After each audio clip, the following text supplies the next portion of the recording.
Cette vidéo est une présentation de La Revanche, la boutique officielle des Deux Pions. Hey, salut tout le monde, c'est Jeff de la chaîne Les Deux Pions. On est rendu... Allô tout le monde, c'est Nathalie de la chaîne des Deux Pions. Aujourd'hui, j'ai décidé de prendre la place de Jeff. Ouais. Fait que aujourd'hui, je vais vous présenter quelques coups de cœur dans ce qui a déjà été présenté. Allez, vas-y, on t'écoute. OK. Alors, on commence par Orléans, qui est vraiment un de mes préférés, avec Jeff aussi, il l'adore aussi, mais c'est un backbuilding, la thématique est là, tout est là, j'ai vraiment beaucoup de plaisir à chaque fois que je joue à ce jeu-là. Après ça, il y avait Iki. Moi, c'est vraiment un gros coup de cœur, Iki. C'est pas un jeu trop lourd, c'est pas un jeu trop court. Il est vraiment excellent, ce jeu-là. La thématique est vraiment présente. Fait que vous aurez deviné que la thématique est importante pour moi dans tous les jeux. Ensuite, il y a Teotihuacan, la Cité des Dieux. Ça, c'est un gros jeu assez lourd, mais encore une fois, la thématique est là. C'est très efficace. Fait que c'est vraiment super bon. Ensuite, il y a Everdell, un placement d'ouvrier très efficace. Il est vraiment beau. Ça a été un de mes coups de cœur des 2 dernières années. Trajan, que j'aime beaucoup. Encore une fois, la thématique est là. À la roue de Mancala, le principe est vraiment excellent. C'est vraiment un de mes préférés aussi. Il y a Underwater Cities. Je trouve que ça, vraiment, il sort de l'ordinaire. C'est vraiment un excellent jeu, surtout avec ce que Jeff a fait. Il a comme pimpé le jeu, il a fait des petits tunnels, fait que c'est vraiment hot. Ensuite, il y a Beyond the Sun. Beyond the Sun, c'est un classique. Thème espace. J'aime moins les thèmes espace, moi, mais celui-là, là, il fait vraiment la job. Placement d'ouvriers, des principes que j'aime beaucoup. Si on va en haut ici, Castle of Burgundy, qui est vraiment excellent à chaque fois qu'on joue. Vraiment un coup de cœur, ça aussi. Marrakech. Dernièrement, j'ai beaucoup aimé Marrakech. Beaucoup de jeux de Stefan Feld. Oui, j'aime bien Stefan Feld. Même si d'habitude ils sont pas beaux, mais Marrakech, il est vraiment beau. Il est vraiment beau avec la petite tour, là, c'est vraiment bon. Catan Trône de Fer. Moi, je ne trippe pas sur le jeu Catan, mais le Catan Trône de Fer, là, il est vraiment spécial avec le mur, puis les sauvageons qui passent le mur, qui peuvent t'attaquer. Cela, c'est vraiment un gros coup de cœur pour moi. Ensuite, il y a ici, un peu plus bas, il y a le jeu Fromage. Moi, c'est un de mes coups de cœur. C'est un petit jeu, c'est pas lourd, c'est vraiment bien. La thématique est là. Non, j'ai vraiment beaucoup aimé. Puis juste à côté... en plus, t'aimes le fromage, Nat? Ah non, moi, j'aime pas les fromages, mais j'aime le jeu fromage quand même. Juste à côté, la rivière de l'Or, que ça aussi, j'ai vraiment adoré avec la rivière puis le choix des endroits où tu vas. C'est vraiment bon. Ben, ça fait le tour. C'est pas mal mes coups de cœur de ce qui a déjà été présenté. Je veux juste vous dire que je vais peut-être revenir pour vous présenter mes coups de cœur pour les jeux à 5 joueurs et plus. Bon, salut, c'est Jeff. Là, il était temps que je reprenne la parole parce que là, Nat était en train de faire toute la vidéo à elle toute seule. Non, c'est pour vrai, c'était super le fun, c'était intéressant de savoir. Je sais que vous l'avez demandé plusieurs fois, qu'est-ce que Nat elle a aimé, qu'est-ce qu'elle aime dans les jeux. Fait que là, je pense qu'elle vous a fait part d'une couple de ses petits coups de cœur. Jusqu'à maintenant, ça va très bien. Puis on est rendu dans la dernière section des jeux qui jouent jusqu'à 4 joueurs. Et c'est une toute petite section de 4 carrés, parce que c'est ici, on l'a déjà fait avec le reste. Vous voyez que c'est des ajouts de Kallax qui ont été faits par-dessus des grosses Kallax, parce qu'à chaque fois, je me dis, là, j'achète plus de nouveaux jeux, mais à chaque fois, je finis avec une petite extension pour les quelques jeux que je suis pas capable de vendre. Fait que c'est pour ça qu'au bout du compte, il y a plein de rabouts de Kallax un peu partout. Fait on start ça tout de suite, sans plus tarder. Hey, c'est vrai, j'ai oublié de dire. Avez-vous remarqué? On a eu nos nouveaux chandails. Nat portait le Bourgogne. Moi, j'ai le vert kaki. On a les bleus aussi. Ils sont vraiment super beaux. Ça fait une belle identification visuelle. Ah, c'est vrai, Nat, elle veut voir en arrière avec un petit truc. On a aussi les hoodies qu'on a reçus qui sont vraiment beaux avec le petit truc en arrière aussi. Si jamais là, vous voulez avoir des t-shirts de la chaîne Les Deux Pions, surtout pour les résidents du Québec, parce qu'on pour le moment on ne ship pas en Europe, faites-moi signe. Écrivez-nous par courriel, par Messenger, peu importe. Puis ce que je vais faire, c'est que je vais bâtir une liste tranquillement. Puis peut-être qu'à un moment donné, je vais faire un autre print de t-shirts. Puis on réussira à vous les envoyer. On a réussi à les envoyer à tous ceux qui en avaient demandé. Fait que, puis on les vend pas cher en plus. Fait que j'y vais, là, c'est vrai. Fait on y va avec un gros jeu ultra thématique. Nat, elle a dit tantôt qu'elle aimait les jeux thématiques. Ça n'est un jeu hyper thématique, Dinogenix. C'est un jeu de dinosaures à la Jurassic Park dans lequel tu vas bâtir tes enclos. Puis, je sais pas si tu peux voir, Nat, en t'approchant, on va avoir des DNA, là, tu sais, de la DNA, ouais, comme on dit ça en français, de l'ADN. De l'ADN de dinosaures. Puis, en ayant des cartes pareilles, on va réussir à comme créer des dinosaures puis à les mettre dans nos enclos, sur notre parc, tout ça. Et évidemment, qu'est-ce qu'on va essayer d'éviter? La catastrophe. Parce que c'est ça qui nous guette là-dedans. Éventuellement, peut-être qu'il y a des dinosaures un peu plus agressifs qui vont briser des enclos, tuer des touristes, tout le kit. On veut pas que ça arrive. C'est vraiment bien. Comme je l'ai gardé, c'est le jeu, je dirais que c'est vraiment mon jeu préféré de dinosaures. C'est le plus thématique que j'ai joué.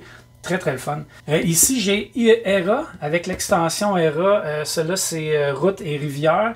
Era, c'est un jeu où on va construire notre royaume, on va rouler des dés, puis il est vraiment beau aussi parce que c'est comme vraiment hyper 3D. On va vraiment mettre les bâtiments comme ça, puis chaque bâtiment va avoir des pouvoirs avec des cartes. Puis qu'est-ce qu'on va faire pour construire ça, pour avoir les ressources? Évidemment, on va chercher des ressources. On va rouler des dés. Fait que si vous n'avez pas roulé des dés puis vous n'avez pas la chance, ça serait peut-être pas un jeu pour vous parce qu'il y en a quand même un petit peu là-dedans. Il y a des affaires pour mitiger la chance quand même, certains bâtiments qui permettent de relancer des dés, des trucs comme ça. Ça, c'est Matt Leacock qui a fait ça quand même, qui a fait Pandémie et compagnie. Il y a un petit peu de take-that aussi, ceux qui n'aiment pas ça, parce que des fois, on envoie des catastrophes un peu dans les châteaux des autres. Donc, nous, on aime bien, c'est super intéressant. Puis ce qui est le fun, c'est que tu peux choisir, tu peux moduler ta partie un petit peu avec les modules que tu vas mettre dedans. Explorer, un jeu de Phil Walker Harding. J'en ai parlé souvent, Phil Walker Harding, qui fait des petits jeux de poids moyen, là, qui sont super intéressants. Puis ça, c'est un roll and write où tu vas explorer des lands, tu vas essayer d'aller chercher des ressources puis réussir des objectifs. Sincèrement, c'est classique, il n'y a rien d'extraordinaire, mais je le trouve bien fait. Ce qui est le fun, c'est que tu as comme tout le temps 4 modules dans le même, fait que tu bâtis la carte, fait que c'est jamais pareil. Pas mauvais pantoute. Ici, oh, ça j'adore. On parle de roll and write, ça en a un autre. Ça a été un des premiers roll and write un petit peu plus costaud que j'ai eu. Mettons qu'on pense à Adrian's Wall ou Twilight Inscription. Mais ça, Fleet the Dice Game, vraiment super bon. Tu as vraiment 2 gros panneaux, 2 feuilles où tu vas construire des bateaux de pêche, tu vas faire de la pêche, puis tu vas essayer de ramasser le plus de poissons possible pour faire un maximum de points. Puis il y a plein de choses. C'est un draft de dés. On roule les dés, mais on draft chacun notre tour les dés qu'on va prendre qui vont nous permettre de construire les trucs. Sincèrement, là, j'adore ce jeu-là, Fleet the Dice Game. C'est un de mes roll and write préférés. Souvent, quand je parlais, puis ici j'ai Adrian's Wall, je vais en parler en même temps, c'est un autre roll and write, mais encore plus gros. Adrian's Wall, j'ai toujours dit que c'était comme si Fleet the Dice Game avait eu un bébé avec très futé. La grosse carte à cocher de Fleet the Dice Game, même encore plus grosse, mais en plus de tout, elle a les combos, les trucs de même, ce qui fait que Adrian Wall, le mur d'Adrien, ça devient un gigantesque roll and write avec 2 grosses feuilles, là, vraiment incroyable. Puis tu as même des petits workers que tu vas recruter pour pouvoir réussir à faire tes actions. C'est vraiment un chef-d'œuvre, ce jeu-là. Si vous aimez les gros roll and write, là, mes 3 préférés dans les roll and write, c'est certainement Adrian's Wall, Fleet the Dice Game et Twilight Inscription, ici que j'ai parlé dans la dernière vidéo. C'est vraiment des très très bons vidéos. Très bons vidéos, ok, je déparle. Hein? Très bons roll and write ou flip and write, peu importe. Hey, Paris. Tu te souviens-tu d'avoir joué à ça, Matt, Paris? Oui. C'est un super beau jeu. C'est Wolfgang Kramer et Michael Kiesling qui font des très très bons duos de jeux comme Tikal, des choses comme ça. Ah, c'est plate, malheureusement. Ça, c'est le derrière de la boîte, donc on ne voit pas. Mais le matériel dans ce jeu-là est écœurant. Puis le board est comme en rond. Tu vas venir rajouter des bâtiments là-dedans, puis des tuiles pour faire des points. Puis les tuiles sont en genre de... pas de bois, mais de simili-bois plastique. Là. Il est vraiment super beau. C'est un jeu qu'on n'a pas joué assez souvent. C'est un jeu qui est bon, par exemple, à 4 joueurs. Dès qu'on descend un peu, un petit peu moins intéressant parce que l'interaction est moins là. Crown of Emara. Ça, c'est, je dirais, une petite perle cachée. Il n'y a pas beaucoup de monde qui connaît ce jeu-là, mais il est tellement bien fait. C'est un jeu qui est juste sur 2 plateaux différents. Puis tu as 2 bonhommes qui vont tourner sur ce plateau-là. D'un côté, tu vas aller chercher des ressources, puis de l'autre côté, tu vas utiliser tes ressources pour construire des choses. Puis tu as des pistes de score, tu as 2 pistes de score dans le jeu, puis tu vas scorer ta moins bonne des 2. Fait que tu peux pas négliger ton nombre d'habitations puis ton nombre d'habitants, si je me souviens bien. C'est vraiment bon, ce jeu-là. Ça roule bien, mais c'est très peu connu. C'est pas un jeu qui a une grosse histoire, mais... Je l'aime, puis je le garde parce qu'à chaque fois que je joue, je le trouve plaisant. Pirates de Maracaibo. Quand on va sortir cette vidéo-là, notre top 10 des meilleurs jeux de 2024, les meilleurs jeux longs, va être sorti. Et vous avez certainement entendu parler de celui-là parce qu'on l'avait tous dans notre top de 2024. C'est vraiment un excellent jeu. C'est Maracaibo, mais rapetissé, plus streamliné, plus rapide. Moi, personnellement, je le trouve bien beau. J'ai acheté même le tapis. Puis ce que je disais dans la vidéo, c'est que le tapis rentre dans la boîte. Donc ça, c'est vraiment le fun. Il aurait pu faire un petit board en plastique. Mais si vous mettez la main sur le tapis en néoprène, il était à 30$. C'est sûr que ça monte le prix du jeu. Mais par contre, j'aime ça parce que tes cartes, tu sais où ils vont, puis ça tient les cartes sur la table. C'est vraiment bien fait. Et c'est vraiment super le fun. On se promène avec notre bateau pour aller chercher des cartes, chercher des ressources. Puis on peut même aller dans Maracaibo ici pour réussir à aller chercher des bonus, des trucs comme ça. Puis en même temps, faire des points quand tu es le premier arrivé. Donc, sincèrement, là, c'est un bijou, ce jeu-là. Un bijou. Planète B. Ça avec, j'ai trouvé ça j'ai vraiment trippé sur ce jeu-là. C'est un thème vraiment le fun, où est-ce que tu es comme dans une espèce de, je peux te dire, dans le futur, un genre de dystopie un peu, là, où ce que, ben, dystopie c'est peut-être un mot fort, mais mettons une civilisation un peu dans le futur, puis là, ben, tu vas essayer de ramasser des objectifs là-dedans, puis faire des points. On a quitté la planète Terre, puis on va sur un autre monde, puis on essaie de refaire le monde, puis on essaie de faire de quoi de beau, comme diraient les colocs. Mais mettons que ça marche plus ou moins, fait que on va avoir, on va faire des commerces ou des pharmacies, des trucs de même. On va acheter, on va avoir des émissions de TV qu'on va mettre des nouvelles pour nous aider. Puis on veut essayer d'avoir le pouvoir puis l'argent. Puis on va mettre, ce qui est le fun, c'est le système d'élection dans le jeu, où ce que tu vas mettre des jetons dans un sac, puis là tu vas élire un président, un vice-président, jusqu'au dodo, qui est le dernier. Et ça va te donner certains pouvoirs selon ce que tu as. C'est vraiment original comme mécanique, puis comme thème, pour vrai, là. Et le thème, justement, dedans, il est vraiment comique. Toutes les illustrations sont drôles, sont humoristiques, sont bien faites. Franchement, là, c'est un jeu pas très connu non plus, mais qui est intéressant. Ça fait un coup de cœur, ça, ouais, moi, en 2022, je dirais. On a joué beaucoup. Ouais. Game of Thrones, la End of the King, c'est un jeu de Bruno Catala, absolument très méconnu. Je dirais pas grand monde qui savent qu'il a fait ce jeu-là. Je me souviens de l'histoire de ce jeu-là, c'est que Bruno voulait faire un jeu sur Game of Thrones qu'il aime beaucoup. Et il avait vu ce dessinateur-là, je pense que c'est le dessinateur, c'est un Tchèque ou quelque chose comme ça, c'est l'Europe de l'Est en tout cas. Puis il avait vu ses dessins, puis il les trouvait vraiment beaux, puis il voulait faire un jeu avec ses dessins. Il l'avait contacté, ça a fonctionné. Puis en fait, End of the King, c'est un jeu où tu vas essayer de ramasser des familles de Game of Thrones. Et tu veux avoir la majorité de chacune des familles, puis le joueur qui a le plus de majorité gagne la partie. Tu déplaces Varys, puis c'est lui qui va comme recruter les personnages. Super intéressant. Là, je vais m'asseoir. Bon, on est assis pour la suite, ça va mieux. Conspiracy, c'est drôle, un autre jeu de Bruno Catala. Conspiracy qui est dans l'univers d'Abyss. C'est un jeu beaucoup plus rapide qui joue 2 à 4 joueurs. Des parties de 30 minutes environ. Puis c'est dans l'univers d'Abyss, tu vas aller recruter des seigneurs. Tu essaies de faire une suite de seigneurs de la même couleur, mais aussi les seigneurs ont des pouvoirs, peuvent avoir des perles pour ramasser des. Celui qui a la majorité des perles va gagner des points. Tu peux avoir des clés qui vont te donner des lieux. Super intéressant. Ça joue d'ailleurs très très bien sur BGA. Je suis en tournoi actuellement de ça. Et ce qui est intéressant, comme dans tous les Abyss, c'est qu'il y a des boîtes différentes. Moi j'ai la mauve, elle est en métal. Super belle la boîte. C'est vraiment un bon petit jeu. Puis je joue régulièrement là, en vrai ou sur BGA, puis je me tente pas. On continue dans l'avant-dernier carré, puis restez là, j'ai peut-être une petite surprise. Il y a peut-être un sous-sol en dessous de ma Calax, je sais pas. On va voir. Whistle Mountain. Et ça, avec, c'est un jeu qui m'a fait triper bien gros. C'est un jeu dans lequel on va bâtir une espèce de ville. Il y a comme un barrage qui s'effondre, puis l'eau va monter.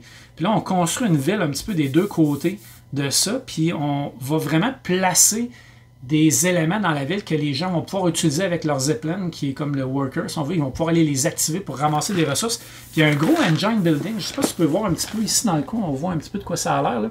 Il est super beau, le jeu. C'est vraiment une machine à faire des points. Là. Tu peux faire des combos assez puissants là-dedans, puis tu fais une tonne de points. J'ai toujours trouvé le fun, ce jeu-là. Pas très connu, hein? Pas très connu, non? Pourtant, il gagne à être connu, il est vraiment bon. Ouais, vraiment. Puis je te dirais, les dernières parties, j'avais l'impression que je refaisais peut-être un peu les mêmes affaires. Fait que je savais pas trop, mais j'ai eu vraiment un gros coup de cœur quand j'ai joué. Mille Fiori. Je sais pas si on dit Mille Fiori. Mille Fiori. Note est bonne en langue. Donc, oui, un autre bon jeu de Rainer Kennedy. Un jeu super simple qui file un petit peu flip and right. Tu vas avoir un board avec plein de zones que tu vas pouvoir aller placer des jetons de ta couleur dessus pour faire des points. Puis plus tu vas aller dans une zone puis que tu vas coller tes jetons la plupart du temps, plus ça va être payant ou plus tu vas te ramasser haut. Fait qu'il y a comme beaucoup de timing là-dedans. tu as un bateau que tu fais avancer, tout ça. Je sais qu'il y a une extension qui vient avec le jeu qui est vraiment bien. Je la cherche, là. C'est quelque chose que j'aimerais bien racheter. Mais ce que j'aime de ce jeu-là, comme toutes les Kinedia, simple à expliquer, rapide à jouer, super efficace. Vraiment un beau petit jeu. En plus, moi je le trouve beau. J'aime les pastilles transparentes dessus. Nat l'aime pas bien. Elle fait non. Mais pourtant, je sais pas pourquoi tu l'aimes pas. Il est vraiment bon ce jeu-là. Mais là, je vais aller dans un jeu où on est unanime. Moi et Nat. Hein, Nat? Yes.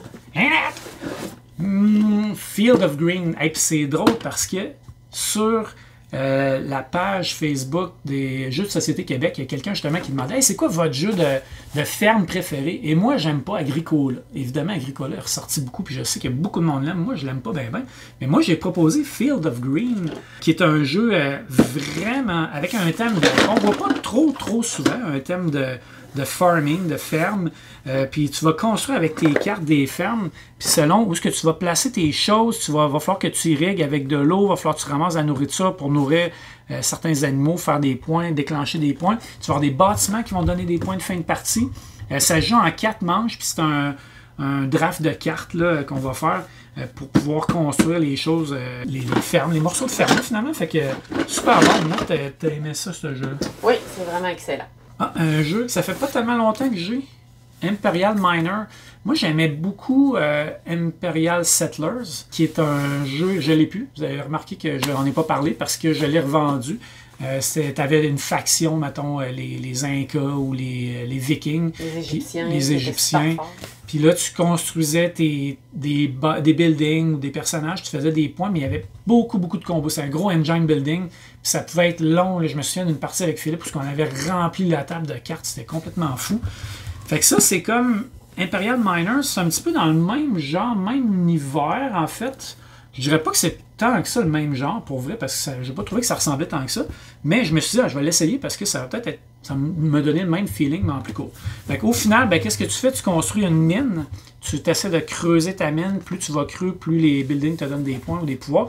Puis quand tu as fini ton tour, tu fais comme remonter puis activer tous les buildings dans une espèce de suite de bâtiments comme ça. Puis là, tu ramasses des ressources, tu montes sur des tracks. C'est correct. J'ai pas détesté ça. Est-ce que c'est un jeu qui va rester longtemps dans ma bibliothèque? Je ne sais pas. Honshu. Un bout de temps, ça a été la mode des petits jeux japonais. Je pense que c'est encore la mode japonais, chinois. Ça, c'est plus japonais. On dirait un samouraï sur le dessus. C'est un jeu qui joue juste avec des cartes. Ça fait penser un petit peu à King Domino parce que tu vas essayer de placer des bouts de terre, des bouts de terrain qui se ressemblent, mettons, faire un village, faire une rivière. Je vais le montrer un peu ici. Puis avec ça, tu vas essayer de faire le plus de points possible. Mais le principe est le fun parce que les cartes, tu peux les empiler. Tu n'as pas le choix en fait de les empiler. Fait que tu caches des morceaux que tu avais déjà mis, mais tu essaies de maximiser ce qui va rester visible. Puis là, tu as des ressources que tu peux utiliser. C'est tout petit, là. Il y a juste un petit jeu de cartes là-dedans. La boîte, elle pourrait être grosse en même, ça marcherait quand même. Vraiment le fun, Honshu, j'ai adoré ça. Et ici, un classique, Biblios. Il y a pas mal de monde qui connaît ce jeu-là. Il a été refait pour Le Roi et moi, qui a repris, en fait, c'est le même auteur, même mécanique, mais avec un thème plus actuel, un petit peu plus bébé. Plus vendeur, je pense. Plus vendeur, plus coloré. Mettons que lui est un peu plus drap, mais moi, j'ai gardé lui, j'aimais mieux lui, je le trouve encore bien. J'aime le fait que ce soit un livre. Ouais. Oups, tout va foutre le camp. Un livre que tu rouvres. Et qui se referme un peu aimanté. C'est un jeu qui se joue en 2 phases. Il y a une phase où tu fais l'acquisition de cartes, une phase où tu joues des cartes. Puis tu essaies, dans le fond, au début, tu roules des dés, puis ça détermine la valeur de chacune des ressources que tu vas aller collecter dans le jeu. Puis tu vas essayer d'influencer ça, d'aller chercher les cartes qui valent cher, mais aussi d'influencer la valeur de ces cartes-là. Super facile, ça joue très très rapidement. Mais c'est un bon jeu avec un principe d'enchère qui est bien le fun. Et le dernier carré pour cet épisode-là. Lois and Clark. Ça, c'est tellement un bon jeu. L'Expédition, c'est un jeu que j'ai revendu et que j'ai racheté la nouvelle version. Parce que quand je l'ai vendu, ça m'a fait de la peine. Puis je me disais, c'est tellement un bon jeu là, que j'ai décidé de le racheter. C'est un jeu de deck building dans lequel tu vas faire l'expédition de Lois and Clark en Amérique. Puis on va remonter une rivière, puis on va avoir des personnages qu'on va comme recruter. avec des ressources, évidemment, comme dans tous les jeux. On va essayer d'utiliser ces personnages-là puis ces ressources-là. C'est un peu un aspect de deck building dedans. Puis les cartes s'utilisent de deux façons. Super intéressant. Mais ton objectif, c'est une course. C'est d'être le premier à remonter complètement la rivière puis arriver au bout. Fait qu'il faut que tu sois super efficace dans l'utilisation de tes cartes. Quand est-ce que tu mets le campement? Quand est-ce que tu te reposes? Parce que plus tu as de la fatigue, plus tu risques de reculer sur la rivière pendant la phase de nuit. Fait que c'est vraiment bon ce jeu-là. Là. Il est efficace au bout. Il est beau aussi. Oui, ben, la nouvelle édition est super belle. L'ancienne était belle aussi, mais là c'est du trait. Non, c'est pas du trait, c'est. Ah oui, c'est ça. Il me semblait que je reconnaissais du trait. C'est Vincent Dutrait qui a illustré cette nouvelle version-là. Les Ludonautes. Fait que. C'est un beau bijou, ça. C'est un jeu qui va vous surprendre, garanti. Overboss, c'est un jeu dans la série de Boss Monster. Ceux qui ont déjà vu ça, qui est genre style jeu vidéo 8-bit. Ils ont sorti ce Kickstarter-là un petit peu plus tard. J'aimais bien l'univers de Boss Monster. Fait que j'ai dit, je vais essayer ça, je vais voir. Je l'ai kickstarté. Puis finalement, c'est bien plaisant. Oui, il est vraiment cool. C'est un jeu de placement de tuiles. Tu as comme un espèce de plateau comme ça ici. Le principe, c'est le même principe que Cascadia. C'est que tu vas avoir un combo de tuiles et personnages. Il y a des petites carrés là, qui sont des personnages qui vont dans les tuiles. Tu vas recruter ça à ton tour, puis tu vas venir le placer sur ton plateau, puis tu essaies de faire des agencements pour que ça vale le plus de points possible. Puis ce qui est le fun, un peu comme à Cascadia, c'est que tes tuiles vont te donner des points, mais tes personnages sur tes tuiles vont te donner des points aussi. Super simple, super rapide. Il est beau, il est très très beau, avec un petit fil jeu vidéo 8-bit. Oricalc, coudonc, un autre jeu de Bruno Catala.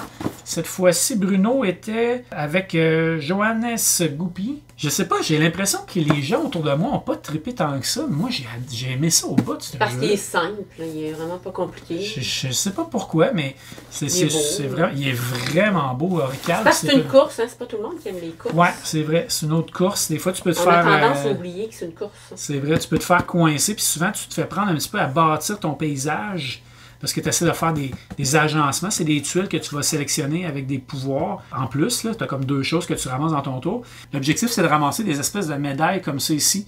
Puis le premier qui en a 1, 2, 3, 4, 5 remporte la partie. Fait que c'est vraiment une course. Fait qu'il y a des façons d'aller chercher ces espèces de médailles-là. Souvent, les gens, c'est ça, ils se font prendre un peu comme hey, ça va finir, là, je finis ce tour-là, puis le monde, c'est comme oh, ok, je pensais pas. Mais c'est vraiment bien fait, bien exécuté. Il est super beau le jeu. C'est un jeu qui, je sais pas, manque d'amour à mon avis. Barcelona, un jeu de l'année passée, un jeu que mon ami Luc a beaucoup aimé, un jeu de Danny Garcia, qui est sur une bonne lancée. Danny Garcia fait des bons jeux ces temps-ci. Et c'est un jeu dans lequel, évidemment, vous allez faire Barcelona et la Sagrada Familia. Il est super beau le jeu. J'ai aimé au bout le thème. C'est un thème, dans le fond, où ce qui explique que la personne, j'ai oublié son nom, mais c'était un urbaniste de l'époque, puis il a repensé l'Espagne, Barcelone en fait, c'est pensé pour qu'il y ait de l'espace entre les maisons, les quartiers sont tous faits pareils, il n'y avait pas de différence au niveau des classes, c'était la même chose, il y avait des arbres au centre, puis toutes les rues étaient pensées pour que ça circule bien, puis l'air circule, parce qu'il y avait beaucoup de gens qui mouraient à cause de la maladie parce que c'était trop tassé, insalubre, tout ça. C'était vraiment un génie, ce gars-là, pour vrai, puis c'est ce qui a donné le look de Barcelone. Évidemment, après ça, malheureusement, ils n'ont pas gardé le concept, puis ils se sont mis à pacter des buildings un peu partout, fait qu'ils ont comme perdu un peu l'essence de ce qu'ils avaient voulu faire. Mais c'est un jeu avec des mécaniques qui s'emboîtent super bien, bien le fun. Un petit peu d'analysis paralysis peut-être, ça va pas plaire à tout le monde, mais moi je le trouve très très beau. Pour le moment je le garde, on verra pour la suite. Il y avait un peu le tramway qui servait à rien, il servait pas à grand chose. Ben tu peux vraiment aller dans des zones de points dans le jeu, le tramway, les rues, les buildings, il y avait les tuiles aussi que tu pouvais construire. Fait que c'est sûr qu'il y a certains éléments, peut-être des fois tu ne peux pas voir l'utilité, mais je pense que ça donne plusieurs options. Mais en tout cas, c'est un jeu que j'ai vraiment pas détesté. C'est le dernier. Mais j'ai dit qu'il y aurait un petit bonus. Ouais, parce que ce que j'ai décidé de faire, c'est comme il y a plein de jeux que j'ai pas eu le temps de placer encore dans ma ludothèque, j'ai dit je vais faire un petit bonus, je vais vous parler de 4 jeux supplémentaires qui prennent à peu près l'espace d'un carré, sont tout petits. Je reviens. Restez là. J'ai dit que ça rentrait dans un carré de Kallax, j'ai menti. Pourtant, c'est juste 4 jeux. Hein. J'ai des carrés avec bien plus que 4 jeux, mais c'est 4 méchants gros jeux qui jouent jusqu'à 4 joueurs, toute la gang. Fait que c'est mes dernières acquisitions. Et là-dedans, il y avait ça qui était dans ma liste de souhaits parce que Hégémonie, j'ai tellement capoté sur ce jeu-là. C'est tellement bon. C'est un gros jeu. Là. Ça dure 4-5 heures. Chacun joue une classe de la société, que ce soit le gouvernement, la classe ouvrière, la classe moyenne ou les capitalistes, évidemment. Et là-dedans, tu vas essayer de jouer ton rôle le mieux possible, de construire des commerces, d'avoir des travailleurs dedans. Le gouvernement va essayer de faire des cadeaux à tout le monde pour que tout le monde soit content puis vote pour lui. Puis tu essaies évidemment de remporter la partie. C'est vraiment une expérience ludique. J'ai adoré ça, mais c'est pas pour tout le monde. Quand tu commences le jeu, tu as un livret qui t'explique qu'est-ce que tu dois faire. Mais j'ai trouvé que c'était super naturel. Tu sais, comme les capitalistes, c'est pas compliqué, ils veulent faire de l'argent. Puis c'est vraiment tout s'enligne là-dessus. La classe ouvrière veut placer ses travailleurs. Il y a des syndicats, il y a des choses de même. Sérieusement, là, c'est vraiment génial comme jeu. J'ai très, très hâte de rejouer. Bon, je continue avec Dead Cell. Ça, avec, si vous avez écouté notre top des jeux longs, il était dans mon top. Dead Cell, c'est un jeu style roguelite, c'est-à-dire que tu vas rentrer dans un donjon, tu vas mourir au début rapidement, tu vas revenir, tu vas upgrader un petit peu tes personnages, tes decks, puis tu vas recommencer jusqu'à ce que tu te rendes toujours plus loin. Puis c'est presque sans fin. Et c'est bien le fun parce qu'il y a plein de choses à débloquer dans le jeu. Et c'est très, très fidèle aux jeux vidéo. Moi, j'ai joué beaucoup aux jeux vidéo. Et moi et Philippe, on a joué énormément. Puis on a bien hâte de continuer parce qu'on le trouve vraiment très bien fait. Même si les règles sont moyennes, arrêtez-vous pas à ça si jamais vous décidez de l'acheter. Allez sur BGA, allez sur le site de Scorpion Masqué. Il y a des FAQ, il y a des documents pour corriger ou ajuster les règles. Puis ça devient... une fois que vous avez compris comment il jouait, ça joue super bien. D'ailleurs aussi... Il est sur BGA et ça joue très bien sur BGA et ça peut vous aider, même en solo, hein, ça peut vous aider à mieux comprendre des fois des règles qui sont difficiles à assimiler. Vraiment le fun. Je sais pas comment je vais les mettre, je vais les mettre demain. C'est vrai que ça. Shackleton Base, si vous avez vu la vidéo 2024, il était assez bien placé dans nos tops, surtout dans le mien. J'ai vraiment adoré Shackleton Base. C'est un jeu où tu vas aller sur la Lune, faire, dans le fond, dans le cratère Shackleton, et tu vas faire des modules scientifiques de tout type. Tu vas essayer de placer ça le mieux possible pour pouvoir avoir des majorités, ramasser des astronautes que tu vas venir mettre dans ta base éventuellement. Tu as toutes sortes d'actions. Puis ce qui est vraiment le fun dans ce jeu-là, c'est que à chaque début de game, tu vas partir avec 3 corporations que tu vas choisir différentes. Puis il y en a 7 dans le jeu. Fait que ça va te faire un mix de corporations différent à chaque fois et ça change vraiment le jeu. Donc une mise en place là, modulaire absolument fantastique. J'ai adoré, j'ai hâte de rejouer d'ailleurs.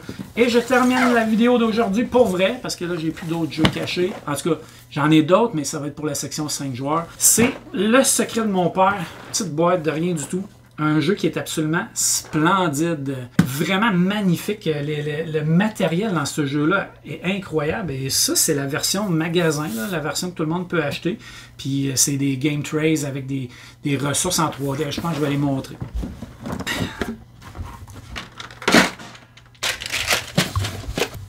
Moi, ça, les ressources, c'est incroyable. Tu as des espèces de flacons comme ça, un petit cog en métal. Des animaux pour faire tes expériences scientifiques, des cercueils, d'autres pièces ici. Vraiment, là, ils se sont donnés à fond avec un beau game trace qui clip, qui ferme parfaitement, qui s'emboîte. Et dans le jeu, tu as des boîtes avec des espèces de, je vais dire, des campagnes différentes. Il y a 3 boîtes comme ça qui vont amener le thème. Et ça joue dans un livre comme ça, fait que la map est modulaire. À chaque fois, tu vas te ramasser dans ton village, puis le village, il va comme... C'est un worker placement, c'est un placement d'ouvrier, mais le village, il va comme changer au fil des parties, fait que tu n'auras pas les mêmes endroits à aller. C'est vraiment le fun. J'ai bien aimé ça. Très, très, très narratif. Ça joue avec une application. Tu vas avoir de la lecture à faire, ce que Nat a peut-être moins aimé un peu. J'aurais aimé qu'il y ait un peu plus de narration dans le jeu. Malheureusement, il y a des bouts qu'il faut lire nous-mêmes. Mais, très bon jeu. Et c'est ce qui fait le tour de cette section.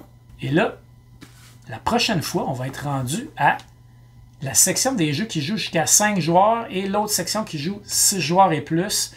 Après ça, il me reste les 2 joueurs et les co-op. Ça va être, il reste encore plein de bons stocks parce que dans la section 5 joueurs, entre autres, là, il y a vraiment des beaux petits chefs-d'œuvre. Et puis j'avais le goût aussi en terminant, là, si vous avez écouté jusqu'ici la vidéo. Passez les autres vidéos, là, les épisodes d'avant. Puis dites-moi, c'est quoi votre carré préféré? T'sais, vous prenez un carré, vous me dites, hey, le carré qui a barrage, c'est mon préféré, puis le carré qui a un tel, c'est lui que j'aime le moins. On fait ça pour tous les épisodes de même, fait que ça va nous faire jaser ensemble, ça me fait toujours plaisir de vous parler. N'oubliez pas de liker, de vous abonner, de sonner la petite cloche, puis de commenter, etc. Puis on se revoit au prochain épisode. Salut tout le monde!